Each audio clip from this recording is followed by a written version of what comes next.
बताना होगा सामान बेचने से पहले हमारा नाम क्या है। मैं राम हूं, मैं श्याम हूं, मैं रहीम हूं या फिर मैं अब्दुल हूं। सुप्रीम कोर्ट ने कह दिया आदेश सही है। एक खास वर्ग को परेशानी होती है, किस लिए होती है ये आप सभी को पता है। विपक्षी नेता हैं, उन्होंने आपत्तियां दर्ज की थी। इन योगी सरकार का जो ये आदेश है अब वो जारी रहेगा। योगी आदित्यनाथ सबसे पावरफुल मुख्यमंत्री हैं। सुप्रीम कोर्ट ने कहा योगी आदित्यनाथ ने जो कुछ भी किया कानून के दायरे में रहकर किया। दर्शकों नमस्कार, डीएनपी इंडिया देख रहे हैं आप, साथ हूं मैं आपके राहुल चौधरी।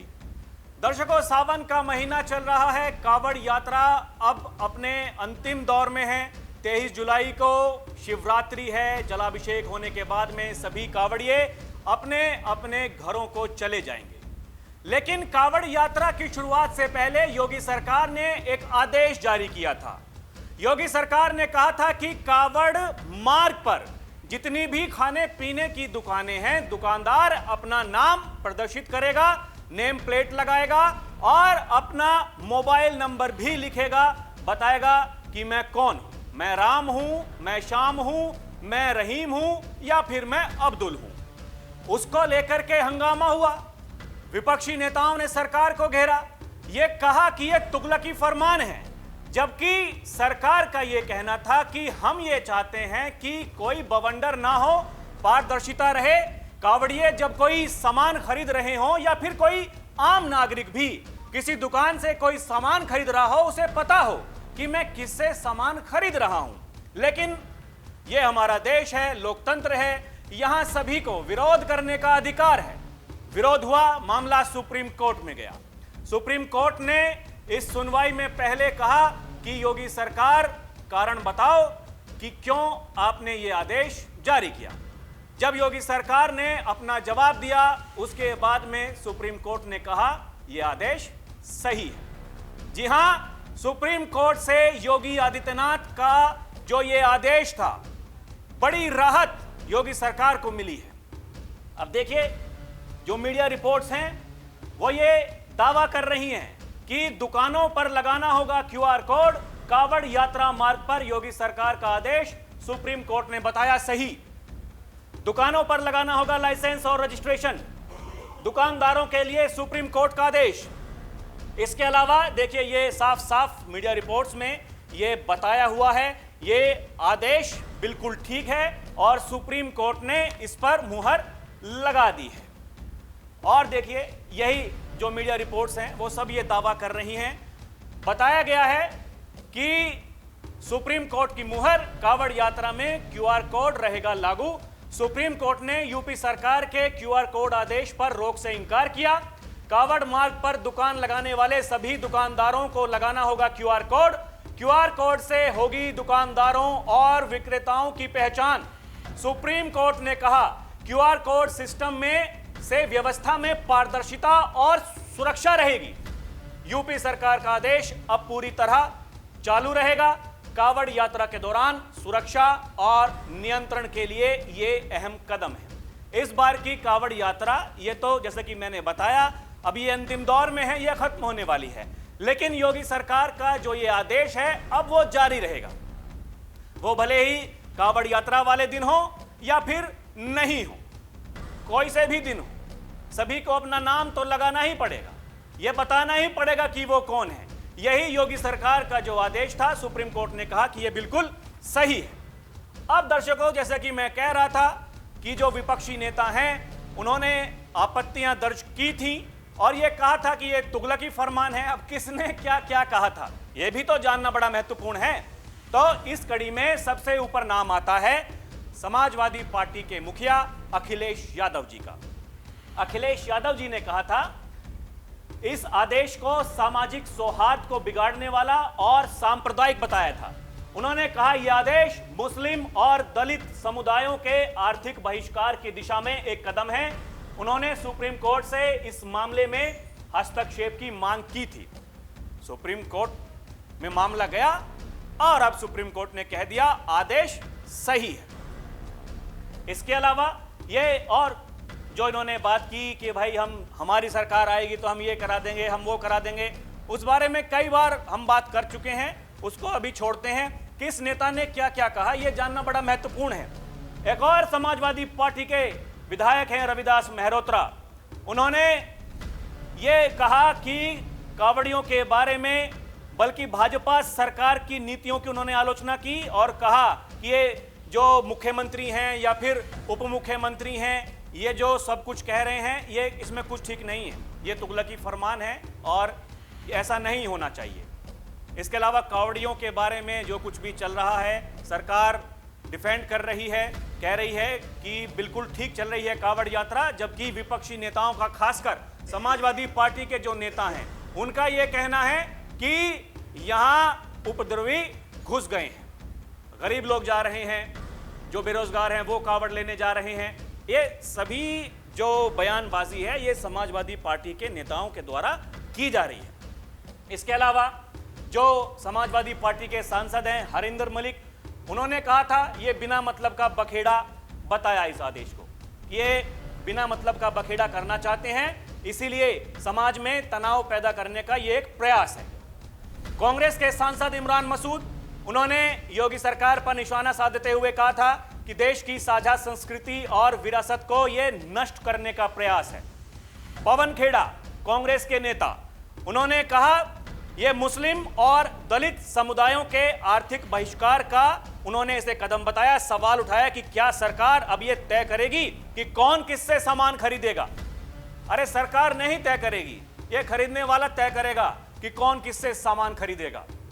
इसके अलावा कांग्रेस के प्रवक्ता हैं अंशु अवस्थी, जब सुप्रीम कोर्ट ने सरकार से जवाब मांगा था तब उन्होंने कहा था, स्वागत करते हुए सुप्रीम कोर्ट के आदेश का, यह फैसला समाज में भाईचारे को मजबूत करता है।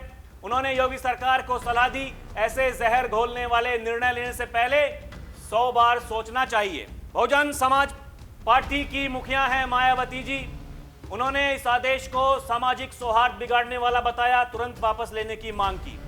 राष्ट्रीय लोकदल के मुखिया हैं जयंत चौधरी, ये एनडीए में शामिल हैं, लेकिन जब ऐसे मामले होते हैं तो फिर तुरंत ये भी बयानबाजी करते हैं। इन्होंने कहा कि धर्म को राजनीति से नहीं जोड़ा जाना चाहिए और कांवड़ियों या सेवादारों की कोई पहचान नहीं होती। उन्होंने तंज कसते हुए पूछा कि क्या बर्गर किंग और मैकडोनाल्ड जैसी कंपनियां की नेम प्लेट लगाएंगे। ये इनका पिछली साल का बयान है, इस बार ये बोलने से बचे हैं। इस बार इन्होंने यही कहा ये कोई मुद्दा नहीं है, लेकिन पिछली बार बड़ी बयानबाजी की, कुर्ते पर भी लिखवा लें क्या नाम, और जो बड़ी बड़ी जो इस तरह की इन्होंने नाम बताया, बर्गर किंग, मैकडोनाल्ड जैसी कंपनियां, वो भी नेम प्लेट लगाएं, ये इनका पिछले साल का बयान था। इस साल ये बोलने से बचे हैं, कहा ये कोई मुद्दा नहीं। और गौरव गोगोई कांग्रेस के, उन्होंने कहा कि ये सरकार को ये आदेश वापस लेने की जरूरत है, ये सौहार्द बिगाड़ रही है। चंद्रशेखर आजाद, आजाद समाज पार्टी, भीम आर्मी के मुखिया, नगीना से सांसद, इन्होंने इस आदेश की आलोचना की और इसे सामाजिक ताने बाने को कमजोर करने वाला बताया। अब ये नेताजी जो बयानबाजी कर रहे थे सुप्रीम कोर्ट के आदेश के बाद, ये क्या कहेंगे? दर्शकों आप भी सोचिएगा ये क्या कहेंगे। अब योगी आदित्यनाथ के आदेश को सुप्रीम कोर्ट ने पहली बार सही नहीं बताया है। इससे पहले जो सीजेआई हैं बीआर गवई साहब, वो ये कह ही चुके हैं योगी आदित्यनाथ सबसे पावरफुल मुख्यमंत्री हैं।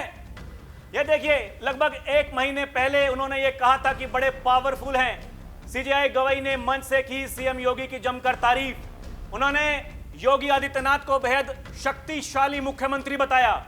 एक और मीडिया रिपोर्ट के मुताबिक सीएम योगी की तारीफ की और बोले कि शक्तिशाली लोगों की भूमिका में है योगी आदित्यनाथ। सुप्रीम कोर्ट के चीफ जस्टिस बीआर गवई ने की सीएम योगी की तारीफ। इलाहाबाद हाई कोर्ट की सुविधाओं के लिए किया धन्यवाद। ये गवई साहब जो सीजेआई हैं वो भी तारीफ कर चुके हैं योगी आदित्यनाथ की कि सबसे पावरफुल मुख्यमंत्री हैं योगी आदित्यनाथ। और देखिए ये तो सर्वे जब होते हैं तो सबसे लोकप्रिय मुख्यमंत्री ये योगी आदित्यनाथ को हमेशा बताया जाता है। अब दर्शकों देखिए बुलडोजर की बड़ी बातें होती हैं, बुलडोजर एक्शन की बड़ी बातें होती हैं। लोग कहते हैं कि देखिए ये भी एक तरीके से किसी को परेशान करने वाली बात है। लोग बड़ी मेहनत करके घर बनाते हैं, किसी के घर को ढहाया जाता है, ये ठीक नहीं है। अगर कोई बच्चा गलती कर रहा हो, उसके माँ बाप को उसकी सजा नहीं मिलनी चाहिए, उनके बच्चों को उसकी सजा नहीं मिलनी चाहिए। ये अपने अपने तर्क हैं। और बुलडोजर एक्शन को लेकर भी सुप्रीम कोर्ट में सुनवाई हुई। वहां सुप्रीम कोर्ट ने कहा कि बुलडोजर एक्शन पर सवाल उठाते हुए कोर्ट ने कहा कोई भी आरोपी अगर दोषी भी साबित होता है तो उसके घर पर बुलडोजर चलाना किसी भी तरह से जायज नहीं है। कोर्ट के आदेश के बाद यूपी सरकार ने जवाब दाखिल किया। योगी सरकार के हलफनामे को देख सुप्रीम कोर्ट ने उसकी काफी तारीफ की। सुप्रीम कोर्ट ने कहा योगी आदित्यनाथ ने जो कुछ भी किया कानून के दायरे में रहकर किया। जो अवैध निर्माण है उसको ही ढहाया गया और बकायदा नोटिस दिया गया। यह कहा गया कि इस तारीख तक ये खाली कर दीजिए या फिर इसको खुद बुलडोज कर दीजिए। अगर आप ऐसा नहीं करते हैं तो फिर हम चलाएंगे बुलडोजर, और फिर चलाया बुलडोजर। सुप्रीम कोर्ट ने कहा योगी सरकार जो कर रही है कानून के दायरे में रहकर कर रही है। दर्शकों, योगी आदित्यनाथ के बारे में एक बड़ा वर्ग ऐसा है जो लगातार ये छापने में, ये कहने में, ये हमेशा उनकी मंशा यही होती है कि भाई योगी के राज में कुछ भी ठीक नहीं हो रहा है, कानून व्यवस्था ठीक नहीं है, पुलिस वालों को ज्यादा छूट दे रखी है, पुलिस वाले अपनी मनमानी कर रहे हैं, और ये बहुतेरे ऐसे कारण हैं। संगठन के साथ में उनकी नहीं बनती है, पार्टी आला कमान के साथ में उनकी नहीं बनती है। अभी 3 दिन पहले जब योगी आदित्यनाथ दिल्ली आए, वो देश के गृह मंत्री अमित शाह से मिले, देश के प्रधानमंत्री नरेंद्र मोदी से मिले, और जो राष्ट्रीय अध्यक्ष हैं जेपी नड्डा, उनसे उनकी मुलाकात हुई। बहुतेरी खबर चली कि भाई साहब एक कुर्सी डगमगा रही है, या तो नरेंद्र मोदी की कुर्सी जाएगी या योगी आदित्यनाथ की कुर्सी जाएगी। योगी आदित्यनाथ उसके तुरंत बाद मेरठ पहुंचे। मेरठ मुजफ्फरनगर रोड पर कांवड़ियों पर पुष्प वर्षा की।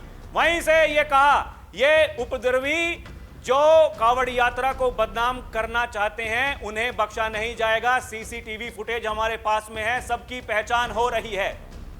ये है योगी आदित्यनाथ। योगी आदित्यनाथ का जो काम करने का तरीका है 8.5 सालों में ये सभी ने देखा है, और इसीलिए वो भले ही आम नागरिक हों, वो भले ही देश के जो वरिष्ठ पदों पर बैठने वाले व्यक्ति हैं, वो ये कहते हैं कि भाई साहब योगी आदित्यनाथ ने उत्तर प्रदेश में जो काम करके दिखाया है वो एक नजीर है।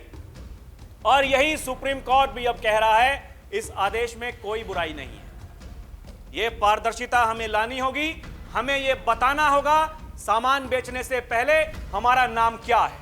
और मैं कई बार देखिए आम लोगों से जाकर के इस बारे में बातचीत कर चुका हूं, खासकर जो दुकानदार हैं वो ये कहते हैं क्या परेशानी है, हमारा जो नाम है हम अपने नाम लिख करके दुकान चलाएंगे, मोबाइल नंबर हम लिखेंगे, किसको क्या परेशानी होनी चाहिए। लेकिन एक खास वर्ग को परेशानी होती है, किस लिए होती है ये आप सभी को पता है। और इसीलिए ये जो विपक्ष के नेता हैं ये समय समय पर आलोचना करने की कोशिश करते हैं, ये जताने की कोशिश करते हैं कि सरकार केवल एक धर्म को टारगेट कर रही है और लगातार ऐसे फरमान सुनाती है ताकि उन्हें परेशानियां हो। दर्शकों, आपको क्या कुछ लगता है हमें कमेंट करके जरूर बताइएगा। अभी के लिए इतना ही। आप देखते रहें डीएनपी इंडिया, हर खबर भरोसे के साथ। नमस्कार, जय हिंद।